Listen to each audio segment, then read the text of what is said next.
Hello guys, welcome back to my channel. तो स्वागत है आपका फिर से मेरे यूट्यूब चैनल पर जिसका नाम है मैथमेटिक्स पॉइंट।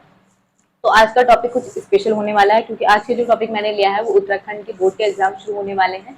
तो उससे रिलेटेड मैंने एक टॉपिक लिया है ट्रिग्नोमेट्री, जिसमें हम पढ़ेंगे इंट्रोडक्शन ऑफ ट्रिग्नोमेट्री, होता क्या है, कॉन्सेप्ट क्या है और किस टाइप के आपके क्वेश्चन पूछे जाते हैं बोर्ड के एग्जाम में। ये सब मैं आज आपके साथ डिस्कस करने वाली हूँ और जो इंपॉर्टेंट टॉपिक होंगे वो भी हम इसके साथ डिस्कस करेंगे, जो बोर्ड के एग्जाम में मैक्सिमम क्वेश्चन पूछे जाते हैं और काफी बच्चों को इस टॉपिक में काफी कंफ्यूजन होता है। तो वो सब कंफ्यूजन आज मैं आपका दूर करूंगी। तो अगर आपको मेरी वीडियोस अच्छी लगनी है और आपके लिए हेल्पफुल है तो प्लीज ज्यादा से ज्यादा लाइक शेयर कमेंट करना ना भूलें। तो शुरू करते हैं आज का टॉपिक बिना टाइम वेस्ट करे, ट्रिग्नोमेट्री का परिचय, त्रिकोणमिति का परिचय, कॉन्सेप्ट और उसके क्वेश्चन। तो प्लीज वीडियो को लास्ट तक देखिएगा और स्किप मत करिएगा, लाइक शेयर कमेंट करना ना भूले। तो शुरू करते हैं आज का टॉपिक ट्रिग्नोमेट्री। तो गाइज आज का हमारा टॉपिक है इंट्रोडक्शन ऑफ ट्रिग्नोमेट्री, त्रिकोणमिति का परिचय। पहले तो हमें ये पता होना चाहिए कि ट्रिग्नोमेट्री कहते किसे हैं और इसमें हम किस टाइप का कॉन्सेप्ट पढ़ते हैं और क्वेश्चन कैसे सॉल्व करते हैं। ठीक है, जो ट्रिग्नोमेट्री शब्द है बच्चों आपका ग्रीक भाषा से मिलकर बना है, दो शब्दों से मिलकर बना है, ट्रिग्नो और मैट्री। ट्रिग्नो का अर्थ होता है आपका है, ट्रिग्नो का अर्थ है त्रिभुज, ठीक है, और मैट्री का अर्थ है मापन। तो इस टाइप से हम जान सकते हैं कि ट्रिग्नोमेट्री जो है त्रिभुजों का मापन है।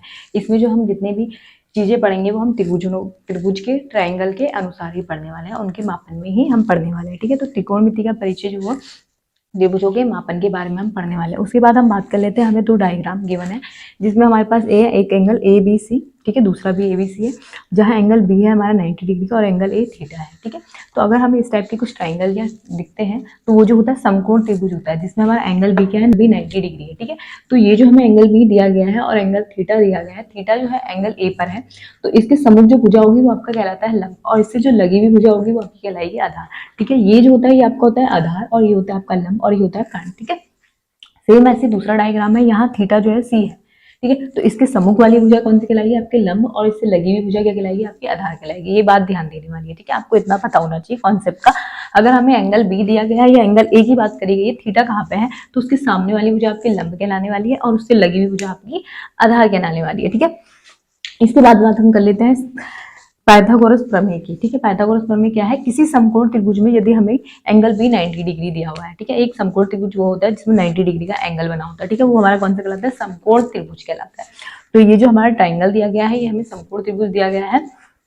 तो इसमें एक कंडीशन होती है, कर्ण का स्क्वायर बराबर होता है आपका लंब का स्क्वायर प्लस आधार का स्क्वायर। इससे हम किसी की भी वैल्यू, कर्ण की या लंब के, आधार की कोई भी वैल्यू फाइंड आउट कर सकते हैं। ठीक है, तो हमें ये चीज याद करने वाली है, कर्ण का स्क्वायर बराबर होगा आपका लंब का स्क्वायर प्लस आधार का स्क्वायर। ठीक है, उसके बाद हमें अगर ट्राइंगल एबीसी गिवन है जिसमें एंगल भी आपका 90 डिग्री है, तो यहाँ हम देख पा रहे हैं ये जो हमारा ये होने वाला है, ये है हमारे पास आधार और ये है हमारे पास लंब और ये है हमारे पास कर्ण। तो कर्ण का स्क्वायर एसी का स्क्वायर बराबर किसके होगा, ए बी का स्क्वायर प्लस बीसी का स्क्वायर। ठीक है, कर्ण का स्क्वायर बराबर आधार का स्क्वायर प्लस लंब का स्क्वायर। तो ये रही एक बात। ठीक है, समकोण त्रिभुज में क्या होता है, एंगल भी 90 डिग्री हो तो उसमें कर्ण का स्क्वायर बराबर होगा आपका आधार का स्क्वायर प्लस लंब का स्क्वायर। अभी हम आगे कुछ क्वेश्चन सॉल्व करेंगे, उसमें रिलेटेड इससे ही फॉर्मूले से ही उसको हम सॉल्व कर पाएंगे, इसलिए मैंने आपको ये चीज बताई है। ठीक है, सेकंड हम बात कर लेते हैं अब त्रिभुजों के, त्रिकोणमिति पढ़ रहे हैं हम, तो ये होते हैं त्रिकोणमिति अनुपात। ठीक है, क्या होते हैं ये, त्रिकोणमितीय अनुपात। तो त्रिकोणमितीय अनुपात क्या होते हैं, समकोण त्रिभुज। ठीक है, समकोण त्रिभुज में किन्हीं दो भुजाओं के अनुपात को क्या कहलाते हैं, त्रिकोणमितीय अनुपात कहलाते हैं। ये कितने टाइप्स के होते हैं, ये 6 टाइप्स के होते हैं, जिसमें हम sine theta, cos theta, tan theta, cosec theta, sec theta और कॉट थीटा पढ़ते हैं। ठीक है, तो साइन थीटा क्या होता है आपका, साइन थीटा होता है आपका लंब बटे कर्ण, जिसमें लंब बटे कर्ण होता है। तो हम देख पा रहे हैं ये वाले डायग्राम में, अगर हमारे पास एंगल बी 90 डिग्री है, एंगल ए थीटा है और एंगल सी हमें ये दिया गया है। ठीक है, सेम डायग्राम ये है, तो हम इसमें अगर कर्ण बताएंगे, लंब बताएंगे, तो होगा हमारा बीसी बटे एसी। ये हमारा लंब है, ये कर्ण है, ये आधार है। ठीक है, तो साइन थीटा होता है आपका लंब बटे कर्ण और जो कॉस थीटा होता है वो होता है आपका आधार बटे कर्ण, जिसमें हम अगर इसमें से फाइंड आउट करेंगे तो उसकी जो वैल्यू आएगी ए बी बटे ए सी आएगी। ठीक है, उसके बाद हम बात करते हैं टेन थीटा की। टेन थीटा होता है आपका लंब बटे आधार, जिसमें बी सी बटे ए बी आ जाएगा। फिर होता है आपका कॉसेक थीटा। ठीक है, कॉसेक थीटा होता है आपका कर्ण बटे लंब और सेक थीटा होता है आपका कर्ण बटे आधार, जिसमें ए सी अपॉन बी सी आपका कॉसेक थीटा की वैल्यू होगी और ए सी अपॉन ए बी आपकी सेक थीटा की वैल्यू होगी। ठीक है, उसके बाद हम बात कर लेते हैं कॉट थीटा। ये कॉट थीटा होता है आपका आधार बटे लंब, तो ए बी बटे बी सी। ठीक है, तो ये 6 टाइप्स के अनुपात होते हैं त्रिकोणीय अनुपात। मैंने आपको बताया समकोण त्रिभुज में 2 भुजाओं के अनुपातों को त्रिकोणमितीय अनुपात कहते हैं। कितने टाइप्स के होते हैं? 6 टाइप्स के होते हैं, sine theta, cos theta, tan theta, cosec theta, sec theta और कॉट थीटा। अब एक बात याद करने वाली है, अगर आपको ये सब रिलेशन इनविन गिवन ऐसे याद नहीं है, साइन थीटा लंब बट्टे कर्ण होता है या आधार बट्टे कर्ण होता है, तो उसके लिए एक शॉर्ट ट्रिक्स है। आप कैसे याद कर सकते हैं उसको? लाल बट्टे कक्का से, लाल बट्टे कक्का, ठीक है। ये आप याद करेंगे तो आपको आसानी से याद हो जाएंगे। मेन आपको 3 याद करने हैं, साइन थीटा, कॉस थीटा और टैन थीटा, ठीक है। और अपने आप आपको ऑटोमेटिकली, अभी मैं आपको रिलेशन बताऊंगी इसमें, तो आपको सिर्फ 3 मेन जो है वो याद करने हैं, साइन थीटा, कॉस थीटा और टैन थीटा।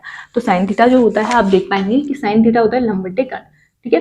तो साइन थीटा आ गया आपका ये, फिर आता है आपका कॉस थीटा और फिर आता है आपका टैन थीटा, ठीक है। जो इसमें फाइंड कर सकते हैं हम, साइन थीटा होता है आपका लंब बट्टे कर्ण, लाल बट्टा कक्का इसलिए आपको बताया है शॉर्ट फॉर्म में। अगर आपको इस टाइप में नहीं याद हो रहे हैं तो आप लाल बट्टा कक्का से याद कर सकते हैं कि जो साइन थीटा है वो लंब बट्टे कर्ण होने वाला है और कॉस थीटा आधार बट्टे कर्ण और टैन थीटा होने वाला है आपका लंब बट्टे आधार, ठीक है।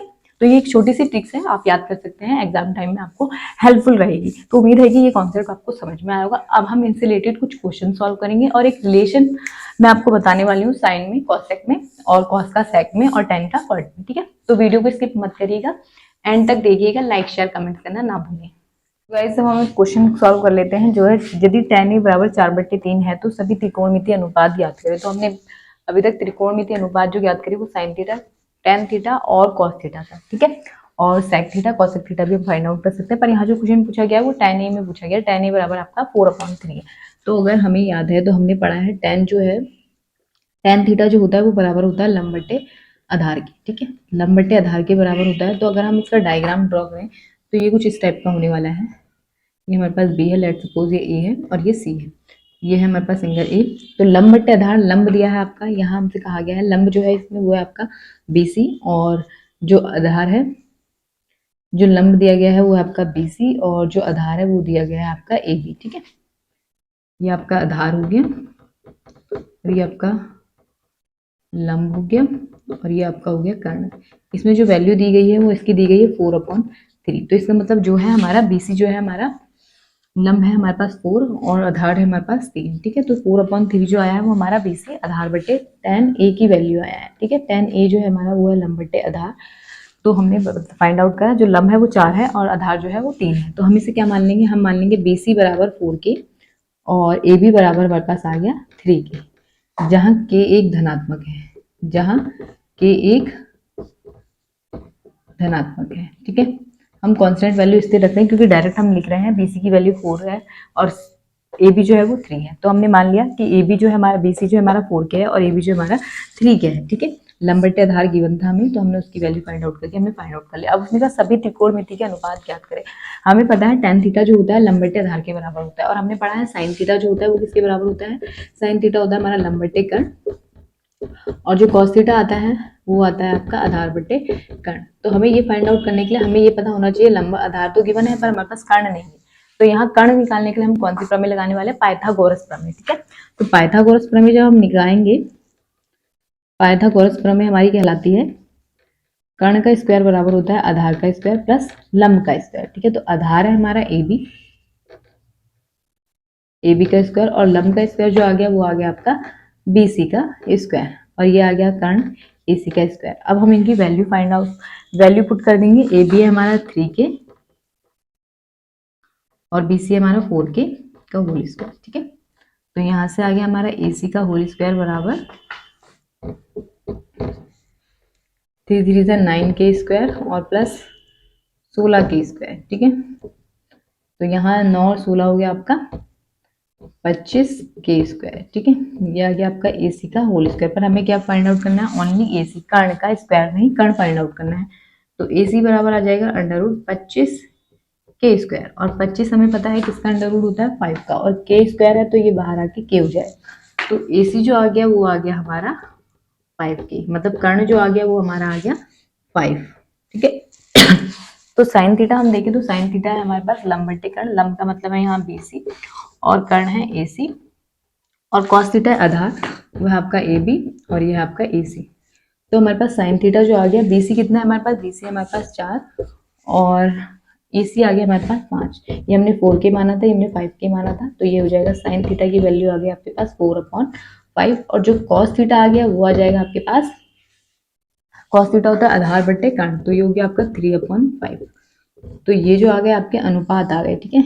इनसे आप tan थीटा तो हमें गिवन था, tan ए गिवन था, अब हमने साइन ए और कॉस ए फाइंड आउट कर दिया, ठीक है। अगर आपको साइन के अलावा कॉसेक थीटा निकालना होगा तो हमें पता है साइन ए अगर हमारे पास है तो हम उसे कॉसेक निकालें तो वो होगा हमारा 1/cosec ए, ठीक है। तो यहाँ अगर हम कॉसेक ए की बात करें तो कॉसेक ए आने वाला है हमारे पास, तो वो आएगा हमारे पास 5/4, और जो सेक आने वाला है वो आएगा हमारे पास 5/3, ठीक है। तो इस टाइप से हम फाइंड आउट कर सकते हैं और भी अनुपात, ठीक है। ऐसी कॉट ए कितना आ जाएगा हमारे पास, आधार बट्टे लंब होता है तो वो जाएगा 3/4, ठीक है। तो इस टाइप से हम क्वेश्चन सॉल्व करेंगे। जैसे हमें क्वेश्चन गिवन था tan ए बराबर हमारे पास 4/3 है, ठीक है। आपको tan ए की वैल्यू दी है, tan ए आपको पता है, tan थीटा आपने पढ़ा है, या tan ए tan भी कुछ भी दिया हो तो आपको tan थीटा अगर आपको दिख रहा है तो आपको पता होना चाहिए वो क्या होने वाला है, लंब बट्टे आधार, ठीक है। लंब बट्टे आधार होने वाला है, तो आप डायग्राम ड्रॉ करिए, लंब की जगह जितनी वैल्यू दी है वो पुट करिए, और आधार की जगह जितनी वैल्यू दी है वो पुट करिए। फिर एक चीज नहीं मिल रही है आपको तो आप कौन सी प्रमेय लगाने वाले हैं, पाइथागोरस प्रमेय, जो होती है कर्ण का स्क्वायर बराबर लंब का स्क्वायर प्लस आधार का स्क्वायर। फिर आपको कर्ण फाइंड होते ही आपको क्या करना है, त्रिकोणमिति के और अनुपात निकालने हैं। tan गिवन है, आपको sin थीटा निकालना है, cos थीटा निकालना है। अगर आपसे कहा गया है cosec थीटा और sec थीटा और cot थीटा ही बताइए, तब आप इनकी वैल्यू फाइंड आउट कर सकते हैं, वरना आप sin थीटा और cos थीटा की वैल्यू फाइंड आउट करके आपका आंसर फाइंड कर सकते हैं, ठीक है। और उसके अलावा अगर आपके पास यहाँ पे साइन थीटा या कॉस थीटा कुछ भी दिया होता, वैसे ही आप पाइथागोरस प्रमेय लगाते, फिर उसको सॉल्व करते, फिर आप जिनकी वैल्यू पूछी जाती है आप उनको बता सकते थे, ठीक है। तो उम्मीद है कि एग्जाम्पल आपको समझ में आया होगा। एक और एग्जाम्पल हम सॉल्व कर लेंगे, फिर वीडियो में नेक्स्ट टॉपिक हम डिस्कस करेंगे, ठीक है। तो गाइज अगला क्वेश्चन आपके पास गिवन है, यदि 15 cot a बराबर 8a, यदि 15 cot a बराबर है आपके पास 8 है तो sin a व sec a ज्ञात कीजिए, ठीक है। तो यहाँ पहले हम फाइंड आउट कर लेते हैं, जो हमें कॉट दिया है वो क्या है। यहाँ क्वेश्चन के अकॉर्डिंग कॉट ए की बात करी गई है और 15 कॉट ए लिखा है, तो आप उसको पहले सही ढंग से लिख लेंगे 8/15, ठीक है। ये जो वैल्यू आ गई वो आ गई आपकी कॉट की। कॉट हमने पढ़ा है tan का व्युत्क्रम होता है, तो कॉट ए की बात करें तो हम कॉट ए होता है हमारा आधार बट्टे लंब। अगर हम इसका डायग्राम ड्रॉ करेंगे तो हमारा डायग्राम कुछ ऐसे आने वाला है, ठीक है। ये हमारा बी है, ये हमारा ए है, ये हमारा सी है। तो आधार की बात करें तो हमारा आधार कितना दिया गया है, ये आधार है हमारा, और ये है हमारा लंब। तो आधार की बात करें हम, आधार आ गया हमारा 8, और लंब की बात करें हम आ गया हमारा 50। ये कर्ण है, ये कर्ण हमें क्वेश्चन मार्क है, हम इसको एक्स मान लेते हैं, ठीक है। ये हो गया हमारा आधार। तो अगर हम यहाँ कॉट ए लिखें, कॉट ए बराबर होता है हमारा आधार बटे लंब, ठीक है। तो आधार है हमारा ए बी और लंब है हमारा बी सी, और इसकी जो वैल्यू दी गई है हमें, ए बी की वैल्यू दी गई है 8 और बी सी की वैल्यू दी गई है हमें 15, ठीक है। तो हम अगर ए बी की वैल्यू निकालें तो वो आ गया हमारे पास 8 के, और बी सी की वैल्यू निकाले आ गया हमारे पास 15 के। सेम पहले वाले की तरह फिर हम पाइथागोरस प्रमेय लगाने वाले हैं, वो होता है हमारा कर्ण का स्क्वायर प्लस लंब का स्क्वायर और प्लस आधार का स्क्वायर, ठीक है। तो यहाँ से हम लंब का स्क्वायर देख पा रहे हैं, हम लंब का स्क्वायर है हमारे पास 15 का स्क्वायर, और प्लस आधार का स्क्वायर आ जाएगा हमारे पास 8 का होल स्क्वायर, ठीक है। सेम पहले वाले की तरह है। यहाँ कर्ण है हमारा, कर्ण है हमारा AC का होल स्क्वायर, ठीक है।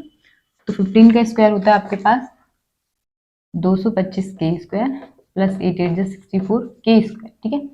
तो AC का होल स्क्वायर आ गया हमारे पास 25 और 64, 5 4 9 6 7 8 289 के स्क्वायर, ठीक है। तो यहाँ से AC की जो वैल्यू आ गई √289 के स्क्वायर है, तो ये होता है आपका 17 के, ठीक है। AC जो आ गया वो आपका आ गया 17 के।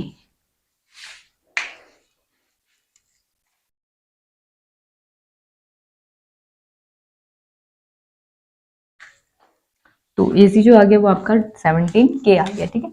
अब हमें पता है हमें किसकी वैल्यू निकालनी है, साइन ए की और कॉस ए की। साइन ए जो होता है वो होता है हमारा लंब बटे कर्ण, ठीक है। लंब बटे कर्ण होता है, हमने ये फाइंड आउट कर लिया, ये हमारा आ गया 17, ठीक है, के। तो लंब है हमारा BC और कर्ण है हमारा AC। तो BC की वैल्यू 15 और ये आ गया 17। साइन ए फिर होता है सेक ए। सेक ए होता है हमारा कॉस का व्युत्क्रम, तो वो होता है हमारा कर्ण बटे आधार। ठीक है,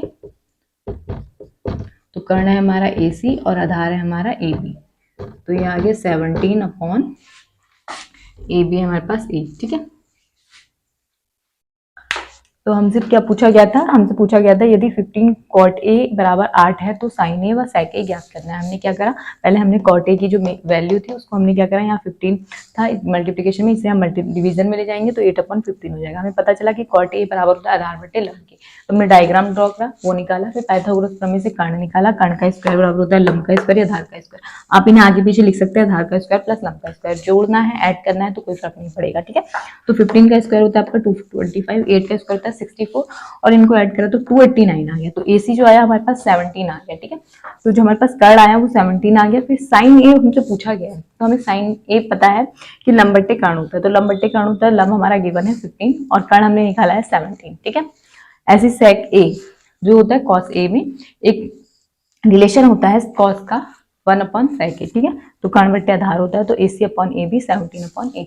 ठीक है, तो इस टाइप से आपसे क्वेश्चन पूछे जाते हैं बोर्ड के एग्जाम में, तो उम्मीद है कि ये क्वेश्चन आपको समझ में आएंगे।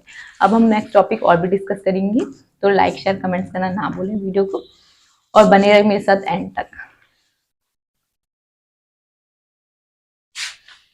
तो गाइस अब हम बात कर लेते हैं रिलेशन बिटवीन ट्रिग्नोमेट्री रेशियो में। ठीक है, त्रिकोणमितीय अनुपात में संबंध, त्रिकोणमितीय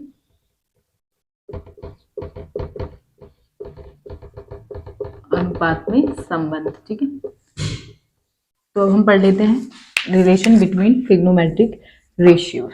ठीक है, त्रिकोणमितीय अनुपात में संबंध। संबंध मैंने आपको बताया, साइन थीटा भी हमने पढ़ा, साइन थीटा होता है लंब बट्टे कर्ण और कॉस थीटा होता है आपका आधार बट्टे कर्ण और टेन थीटा होता है आपका लंब बट्टे आधार। अगर आपको ये चीज याद नहीं है तो मैंने आपको बताया एक शॉर्ट ट्रिक्स आप लाल बट्टा कक्का से भी याद कर सकते हैं, जिसमें एल बराबर होगा आपका लंब और के बराबर होगा आपका कर्ण और ए बराबर होने वाला है आपका आधार। ठीक है, तो ये शॉर्ट ट्रिक से आप इनको याद कर सकते हैं, साइन थीटा को, कॉस थीटा को और टेन थीटा को। और मैंने कहा आपको 3 चीजें याद करनी है बस, साइन थीटा की वैल्यू, कॉस थीटा की वैल्यू और टेन थीटा की वैल्यू। उसके बाद हम जो कॉसेक थीटा है, सेक थीटा है और कॉट थीटा उसको फाइंड आउट कर सकते हैं। वो कैसे, तो मैं बता देती हूँ आपको। ये संबंध है, साइन थीटा जो होता है वो आपका 1/cosec थीटा में एक संबंध होता है। ठीक है, जो हम कह सकते हैं साइन थीटा जो है कॉसेक थीटा का व्युत्क्रम है या कॉसेक थीटा साइन थीटा का व्युत्क्रम है। ठीक है, तो हम देख पा रहे हैं sine theta upon 1/cosec theta. ठीक है, तो इम्प्लाइज बाय कॉसेक थीटा बराबर होगा 1/sin थीटा, चाहे हम sine theta upon is equal to 1/cosec theta लिखे या cosec थीटा बराबर 1/sin थीटा लिखे, बात एक ही है। ठीक है, तो इसलिए यहाँ इम्प्लाइज बाय इम्प्लाइज डेट का निशान लगा हुआ है, तो implies sine theta cosec theta बराबर होता है आपका 1। ठीक है, यहाँ हम क्रॉस मल्टीप्लिकेशन करेंगे, cosec थीटा की इधर साइन थीटा जाएगा मल्टीप्लिकेशन, तो इसकी जो वैल्यू आएगी वो आएगी 1। ठीक है, सेम ऐसी cos थीटा का जो होता है 1/sec थीटा। ठीक है, यहाँ हमने साइन का cosec होता है और cos का sec होता है। ठीक है, तो यहाँ sec थीटा को हम लिख सकते हैं 1/cos theta, implies cos theta sec theta is equal to 1। ठीक है, सेम ऐसे फिर tan थीटा को हम कह सकते हैं 1/cot थीटा, cot थीटा को हम कह सकते हैं 1/tan थीटा और tan थीटा और cot theta is equal to जाएगा आपका 1। तो ये 3 रिलेशन है आपकी, साइन का cosec में और cos का sec में और tan का cot में। ठीक है, उसके बाद हम बात कर लेते हैं tan थीटा। tan थीटा हमने पढ़ा, हमारे पास होता है लंब बट्टे आधार। ठीक है, और अगर हम बात करें tan थीटा यहाँ पे दिया गया है sin theta upon cos theta, तो वो कैसे होगा, अगर हम यहाँ बात करें tan theta is equal to sin theta upon cos theta कहा गया है। ठीक है, तो tan थीटा sin थीटा होता है हमारा लंब बट्टे कर्ण। ठीक है, आप इस तरीके से भी इसको सॉल्व कर सकते हैं, और ये होता है हमारा cos थीटा आधार बट्टे कर्ण। अब जब हम इनको लंब बट्टे कर्ण ये रहा आपका, और जब मैं इसको मल्टीप्लीकेशन में लिखूंगी तो डिनोमिनेटर न्यूमिनेटर में और न्यूमिनेटर डिनोमिनेटर में चेंज हो जाएगा, तो कर्ण बट्टे आधार। ठीक है, तो हम कह सकते हैं कर्ण से कर्ण कैंसिल और लंब बट्टे क्या आ गया इसका आधार, जो होता है आपका sign theta upon cos theta के बराबर। ठीक है, साइन थीटा में हम बात करते हैं लंब की और कॉस थीटा में बात करते हैं आधार की। ठीक है, तो इस टाइप से आप इसको समझ सकते हैं। साइन tan थीटा में जो होगा आपका क्या रिलेशन है, tan थीटा को आप क्या लिख सकते हैं sine theta upon cos theta भी, तो tan थीटा को आप क्या लिख सकते हैं sine theta upon cos theta, और कॉट थीटा को आप लिख सकते हैं cos theta upon sine theta. तो ये उम्मीद है कि रिलेशन आपको समझ में आया होगा। हमने पढ़ा साइन थीटा की, अगर हमें साइन थीटा पता है और हमें कॉसेक थीटा फाइंड आउट करना है तो उसके लिए क्या है, साइन थीटा जो होता है एक रिलेशन है साइन थीटा का इक्वल टू 1/cosec थीटा, या cosec थीटा होगा तो वो 1/sin थीटा होगा, ठीक है, ये उसका व्युत्क्रम होगा। और sec theta sin theta cosec theta equal to 1 के बराबर होगा। सेम cos थीटा किसका व्युत्क्रम है, sec थीटा का, और tan है cot थीटा का। एक और बात ध्यान देने वाली है, tan थीटा होता है आपका sin theta upon cos theta, और cot थीटा होता है आपका cos theta upon sin theta. कुछ क्वेश्चन आपके ट्रिग्नोमेट्री में इस टाइप के भी पूछे जाते हैं। मैंने आपको बताया था, एक रिलेशन बताया था साइन में, कॉस में और टैन में, कॉट में, कॉसेक में और सेक में, ठीक है। तो वही रिलेशन से क्वेश्चन सॉल्व होंगे। जैसे आपसे पहला क्वेश्चन पूछा गया, सेक ए साइन ए का मान क्या होगा, तो ठीक है। तो सेक ए जो हमें पता है वो क्या होता है, सेक ए जो है इसका व्युत्क्रम है 1/cos ए का, ठीक है। इसको ऐसे ही रहने देंगे, साइन ए हमारा ऐसे ही रहेगा। फिर क्या होने वाला है, तो जब हम मल्टीप्लाई करेंगे आगे हमारे पास sign A upon cos A किसके बराबर होता है, ये होता है आपका tan ए के बराबर, ठीक है। तो इसका जो मान आ गया वो आ गया आपका tan ए, ठीक है। हमने क्या करा, sec ए हमें पता है किसका व्युत्क्रम है, cos ए का, 1/cos ए लिखा है। इसमें एक रिलेशन है, sec जो है cos का रिलेशन है, तो 1/cos ए, और sin ए ऐसे रहेगा। तो यहाँ हम मल्टीप्लाई करेंगे sin ए अपॉन cos ए, तो वो क्या होता है tan ए, ठीक है। नेक्स्ट है हमारे पास cot ए, sin ए और sec ए, ठीक है। cot ए जो होता है वो होता है हमारा cos ए अपॉन sin ए, ठीक है। और ये होता है हमारा sin ए ऐसे ही रहेगा। sec ए जो बराबर होता है वो होता है हमारा 1/cos ए, ठीक है। अब हम देख पा रहे हैं ये हमारा cos ए है, ये हमारा sin ए है, और ये हो गया हमारा sin ए अपॉन cos ए। तो इससे ये कैंसिल, इससे ये कैंसिल, तो हमारे पास कितना आ गया, इसकी वैल्यू आ गई हमारे पास 1, ठीक है। हमने क्या करा, cot ए को इसमें थोड़ा cos ए अपॉन sin ए, sin ए ऐसे ही रहेगा, sec ए होता है हमारा 1/cos ए, ठीक है। हमने देखा sin ए से sin ए कैंसिल हो रहा है और cos ए से cos ए कैंसिल हो रहा है, तो इसका आंसर आ गया आपके पास 1, ठीक है। नेक्स्ट है आपके पास cos ए, tan ए, cosec ए। cos ए सेम ऐसे रहने वाला है, tan ए होता है हमारा sin ए अपॉन cos ए, और cosec होता है हमारा sin का व्युत्क्रम 1/sin ए। रिलेशन जो है हमने आपको लास्ट वीडियो में, लास्ट इससे पहले वाले में पढ़ा है, हमने रिलेशन पढ़ा है। तो cos ए तो ऐसे रहेगा, tan ए होता है sin ए अपॉन cos ए, और cosec ए होता है 1/sin, ठीक है। तो इसको सॉल्व करेंगे तो यहाँ से आ गया हमारा sin ए से sin ए कैंसिल, cos ए से cos ए कैंसिल, यहाँ से फिर आ गया हमारे पास 1, ठीक है। तो हमने क्या किया, पहला हमारा क्वेश्चन था sec ए अपॉन sin ए का मान क्या होने वाला है। तो हमें sec ए बताया 1/cos ए होता है, और sin ए ऐसे रहेगा, तो sin ए अपॉन cos ए हमारा होता है tan ए, ठीक है। तो ये ऐसे सॉल्व होगा। तो ये उम्मीद है कि ये क्वेश्चन आपको समझ में आया होगा। सिंपल वे में अगर आपको रिलेशन याद है तो आप इनको अच्छे से सॉल्व कर सकते हैं। सेकंड क्वेश्चन था हमारा cot ए sin ए sec, तो यहाँ cot ए को किसको लिख सकते हैं, cos ए अपॉन sin ए, ठीक है। और sin ए ऐसे रहेगा, sec ए होता है आपका 1/cos ए, ठीक है। तो यहाँ हम देख रहे हैं cos ए से cos ए कैंसिल, और sin ए से sin ए कैंसिल, तो यहाँ आ गया आपका 1, ठीक है। नेक्स्ट है आपके पास cos ए, tan ए, cosec ए। तो हम देख पा रहे हैं cos ए ऐसे रहेगा, tan ए sin ए अपॉन cos ए, और cosec ए 1/sin ए। तो यहाँ से sin ए कैंसिल, cos ए आपके पास बच गया 1, ठीक है। तो उम्मीद है कि ये रिलेशन वाले आपको क्वेश्चन समझ में आए होंगे, ठीक है। तो गाइस अब हम बात कर लेते हैं ट्रिग्नोमेट्री की टेबल के बारे में, क्योंकि इससे रिलेटेड भी आपके क्वेश्चन पूछे जाते हैं। तो ये टेबल जो है वो बहुत इंपॉर्टेंट है आपके लिए, ये टेबल आपको याद होनी चाहिए, तभी आप क्वेश्चन सॉल्व कर पाएंगे। तो टेबल में है आपका, हम एंगल लेने वाले हैं, और 0 डिग्री, 30 डिग्री से π/6 करेंगे, 45 डिग्री आपका होगा π/4, और 60 डिग्री होगा आपका π/3, और 90 डिग्री होगा आपका π/2, ठीक है। तो पहले हम साइन की बात कर लेते हैं। साइन 0 का जो वैल्यू होता है वो होता है 0, और साइन π/6 यानी कि 30 का वैल्यू होता है 1/2, और 45 डिग्री का जो मान होता है वो होता है 1/√2, और √3/2 होता है 60 डिग्री का, और 90 डिग्री का होता है 1, ठीक है।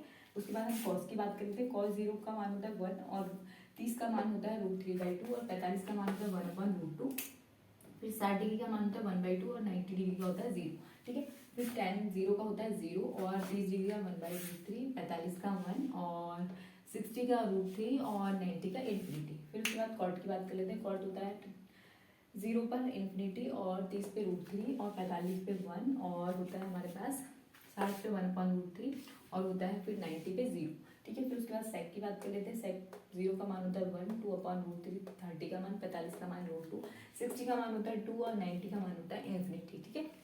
और उसके बाद हम लास्ट कॉसेक की बात कर लेते हैं। तो कॉसेक 0 का मान होता है इन्फिनिटी, 30 का मान होता है 2, 45 का मान होता है √2, 60 का मान होता है 2/√3, और 90 का मान होता है 1, ठीक है।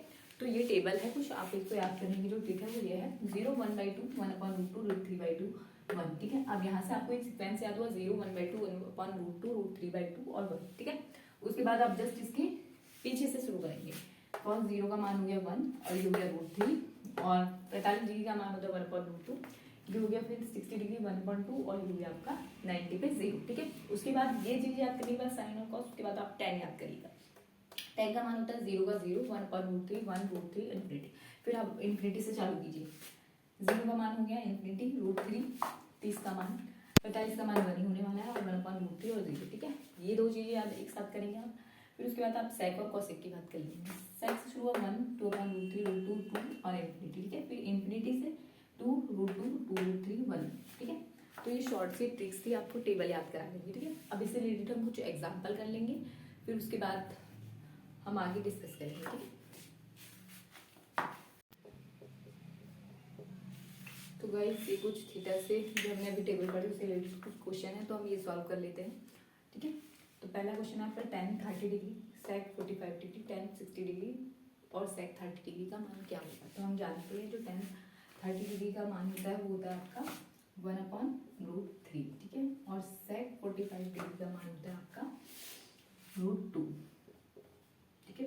जो जिसके मान होते हैं आप उसके नीचे लिख देंगे। और प्लस tan 60 डिग्री का मान होता है आपका √3, ठीक है।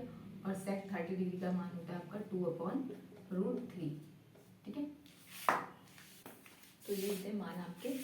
tan 30 का मान होता है 1/√3, sec 45 का डिग्री होता है √2 और प्लस tan 60 डिग्री होता है √3 और sec 30 डिग्री का होता है 2/√3। तो हम यहाँ से देख पा रहे हैं जो हमारे पास वैल्यू आ रही है √2/√3 और प्लस यहाँ से आ जाएगा √3 से √3 कैंसिल, यहाँ आ गया आपके पास +2, ठीक है। ऐसे लिख सकते हैं √2 + 2√3 अपॉन √3, ठीक है। कुछ इस टाइप से लिख सकते हैं। तो ये आ गया हमारा इसका आंसर, ठीक है। हमने क्या करा, tan 30 की वैल्यू होती है 1/√3 और sec 45 का होता है √2 और tan 60 का होता है √3 और sec 30 का होता है 2/√3। √3 से √3 कैंसिल, यहाँ हमारे पास बचा, यहाँ हम मल्टीप्लाई करेंगे √2/3, √3 और +2। जब हम एलसीएम लेंगे तो 2√2 + 2√3/√3, ये आ गया आपका आंसर। नेक्स्ट क्वेश्चन है cos 30 degree + sin 60 degree, 1 + sin 30 degree और cos 60 डिग्री, ठीक है। तो हमें पहले पता होना चाहिए cos 30 का मान कितना होने वाला है। तो cos 30 का मान होने वाला है आपके पास √3/2 प्लस फिर sin 60 का मान हमें पता होना चाहिए। sin 60 का मान होता है आपके पास √3/2, ठीक है। फिर उसके बाद हमें पता होना चाहिए 1 + sin 30 का मान कितना होता है। sin 30 का मान होता है आपके पास 1/2 और जो आपका प्लस है cos 60 का मान होता है आपके पास 1/2, ठीक है। और cos 30 डिग्री हम ऐसे लेके रहने देंगे, 30 डिग्री आपका ऐसे ही रहने वाला है। तो cos 30 डिग्री आपका ऐसे ही रहेगा। तो यहाँ से हम इन दोनों को देखेंगे, एलसीएम समान है, तो यहाँ पे आ जाएगा 2√3/2, ठीक है। ये आ गया आपका 2√3, यहाँ से 2 से 2 कैंसिल, √3 और अपॉन यहाँ से आ गया 1 + 1/2, 1/2 का आपका 1 और ये आ गया √3/2 आ गया आपका। ये cos 30 डिग्री चल रहा है, तो यहाँ cos 30 डिग्री की जो वैल्यू आ गई वो आ गई आपकी √3/2, ठीक है। ये आपका आंसर आ गया। सॉरी, जो हमारा सेकंड एग्जांपल था वो था cos 30 degree + sin 60 degree upon 1 + sin 30 degree + cos 60 degree. तो हम जो लेके चल रहे थे, हम लेके चल रहे थे LHS को, ठीक है। LHS को लेके चल रहे थे क्योंकि हमें RHS का चीज़ निकालनी थी कि उसकी वैल्यू क्या आती है। तो हमने यहाँ से क्या करा, cos 30 का वैल्यू होता है √3/2, sin 60 का वैल्यू होता है √3/2 और 1 + sin 30 का वैल्यू होता है 1/2 और cos 60 का डिग्री होता है 1/2। फिर हमने इन सबको ऐड करा, यहाँ से आ गया 2√3/2, यहाँ से 2 से 2 कैंसिल और ये आ जाएगा आपका 1/2, 2/2 यानी कि 1 + 1 आ गया आपका 2√3/2 cos 30 का मान होता है, ठीक है, वैल्यू होती है। तो उम्मीद है कि ये क्वेश्चंस आपको समझ में आए होंगे, जिसमें हमने थीटा से रिलेटेड की वैल्यू अगर हमें याद है तो हम कैसे उनको फिल करके आंसर फाइंड आउट कर सकते हैं। तो ये था आज का ट्रिग्नोमेट्री का लेक्चर। 2-3 टॉपिक और बचे हैं, ये मैं आपको नेक्स्ट वीडियो में मेंशन करा दूंगी। तो अगर आपको मेरी वीडियोस अच्छी लगी और आपके लिए हेल्पफुल है तो प्लीज़ ज़्यादा से ज़्यादा लाइक शेयर कमेंट्स करना ना भूलें और हम मिलेंगे आपसे नेक्स्ट वीडियो में। तब तक के लिए बाय बाय।